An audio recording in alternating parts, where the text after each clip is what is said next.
Thank you. Waterloo Sunset, that's a kind of a British invasion. That's a Kinks song, right? It's the Kinks, Ray Davies. You can't beat him. Ray Davies, yeah. So did I get that right? You really went to London by yourself when you were like 14 years old or 15? I was living in Switzerland with my parents. Okay. And the truth is I was really bored in Switzerland. And I was like, I want to go to London. So finally, my mother took us to London. And I was with a friend, and that's when I met Paul McCartney. I was 14 years old. You know, I was so insane. Do you want to hear that story? Yes. The two-sentence version? I mean, I certainly couldn't stop Del from telling a story, so I'm not going to start now. Well, I went with this artist friend of mine, Jonathan Bragdon. I hope he's listening. He lives in Amsterdam. He might not be listening. He could hear it. We were outside of Paul McCartney's house. I said, let's go see Paul McCartney's house. So we went there, and I was, the fan looking in, and Jonathan said, you know what? I bet you Paul's really bored. He's in there all by himself. And he said, I'm going to send him a little note and see if he'll invite us in. So he sent him a note that said, I'm very interested in the influence of Hindu religion on your new record, Sgt. Pepper. And about 5 seconds later, the door opens. Hey, are those two people out there still? Because he was just at home alone, and he didn't have anything to do, so they invited us in. How did he send the message? Like under the door or something? How did he do that? No, there was a housekeeper. Oh, okay, No, yeah. actually, there's also Paul's brother, Mike, and I think we gave it to Mike. Mike gave it to the housekeeper. Okay. I mean, you're not texting each other at this point. No. This is like 1969 or something like that. This is pen to paper. Yeah, okay. And so we went in there and just spent the whole afternoon, and he invited us to an amazing party, and meeting Jane Asher, Mick Jagger, Allen Ginsberg. It was like an incredible party. I was 14 years old trying to be cool. I definitely wasn't when I was there anyway. So.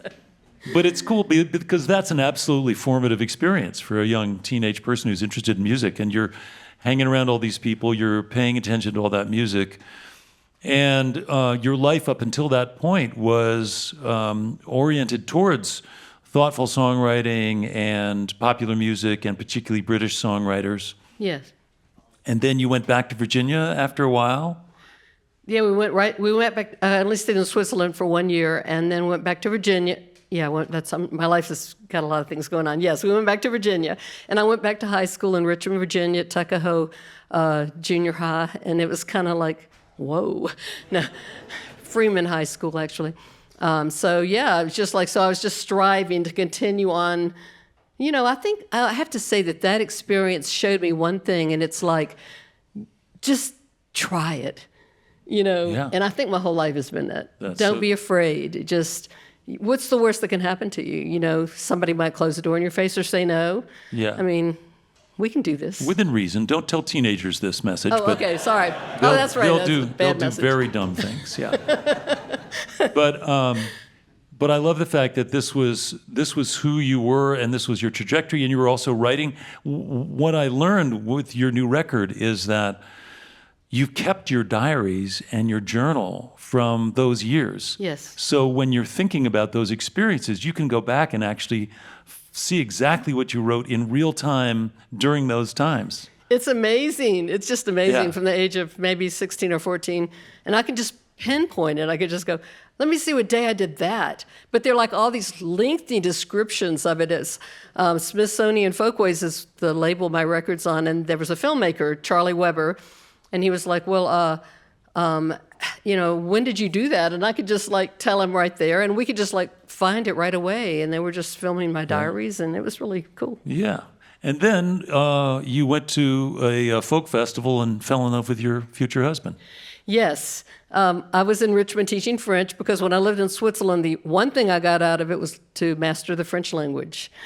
Got back, my ACT scores were dismal, except for the French score. And I was like, yeah, so I got to go to a fancy college that had a junior year abroad in Paris, and so that was, but then later I had a Cajun friend in Richmond, and they were showing me films by the filmmaker Les Blanc, the documentary filmmaker, and I saw Spend It All, which my husband was in, and I saw a couple of films that I was just like, I have to go there, Because I was in America, French-speaking person, thinking, what are you going to do with that? And honestly, nobody had even said the word Cajun in my life. And this is quite a turning point. I had a Cajun friend, and she kept saying, you have to go to Louisiana. You have to meet Mark Savoy. So we went to Wolf Trap, and there he was speaking this beautiful old French, playing the heck out of his Cajun accordion. And it was just like, whoa, this is America. And there they are. And I can go there and use all the things I know, photography, French, whatever. And that you did. You went right into the heart of it. And I think most people who are listening know the fundamentals, which is they're called Cajuns because they came from Acadia, which was New Brunswick and Prince Edward Island and parts of Nova Scotia.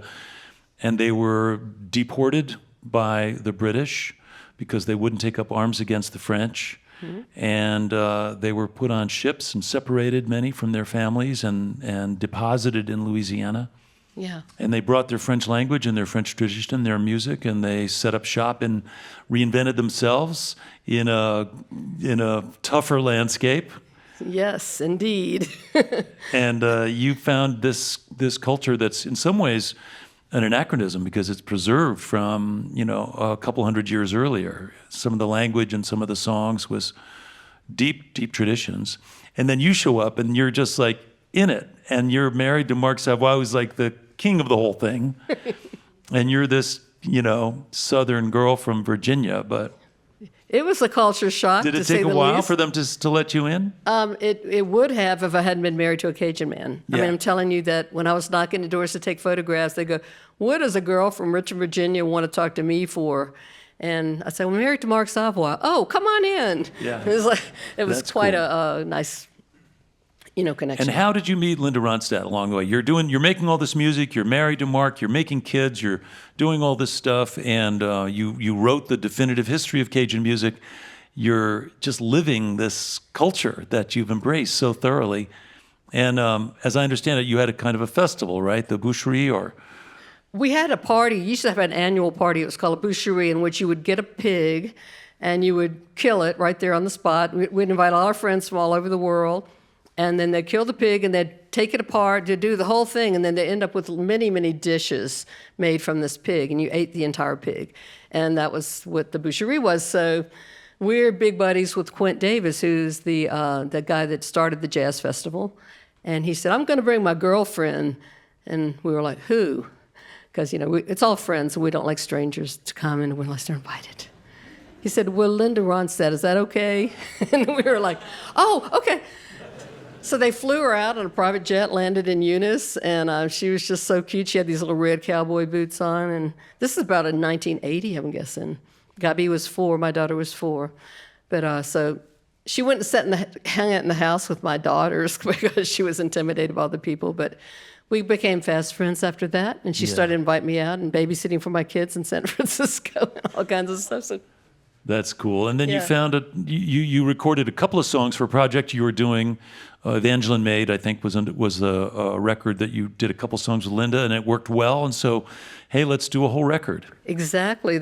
We got really nice reviews for our 2 cuts on Evangeline Maid. And I wasn't going to sing. I'm not trying to push myself. I'm a very shy person, trust me. And Linda's like, you have to sing with me. And so I sang with her, and then our voices did really go nicely. Our voices did really work well together. Yeah, I know. I miss her so much. Well, it's so cool that... Well, she can't sing, but you're still connected and still in touch, right? Right. I'd send her the cuts from my new album a lot, and she would say, "This one's good. I like this." And a lot of these were songs that were on our second album. And we actually recorded a lot of these songs before, but she didn't like the quality of her voice. She wasn't going to put it out. She's such the most wonderful voice of the century. Yeah. And so anyway, she was kind of co-producing, sort of like behind the scenes. Well, it's a great collection of songs that are meaningful to you, and they're tied to stories that are, chronicled in your liner notes, and it's just a lovely journey through a musical life. And I should mention that Ann and Mark have produced some kids, and these kids are good musicians too. So Wilson and Joelle and Sarah and I imagine Gabi. I've never met Gabi. No, she's the artist. She's the photographer. Photographer, right. okay. Yeah. But they all make music. If you ever go down to Lafayette and hear a bunch of Cajun music, if you really want to go deep into the real heart of it, you got to go up to Eunice and see what's going on with the Savoy family because it's just so cool. The priorities of their lives are essentially family, food, and music. That's it. It's so beautiful. It's so beautiful. Well, listen, we're going to get back to music, but I think that there's an opportunity for people to learn more. I know that you've contributed music for different films, and you're constantly involved with other projects and doing visual things.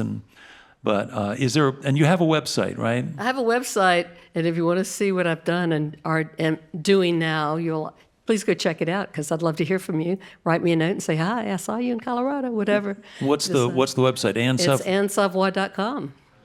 And that's Savoy. Easy to remember. Savoy. Yeah, AnnSavoy.com. Yeah.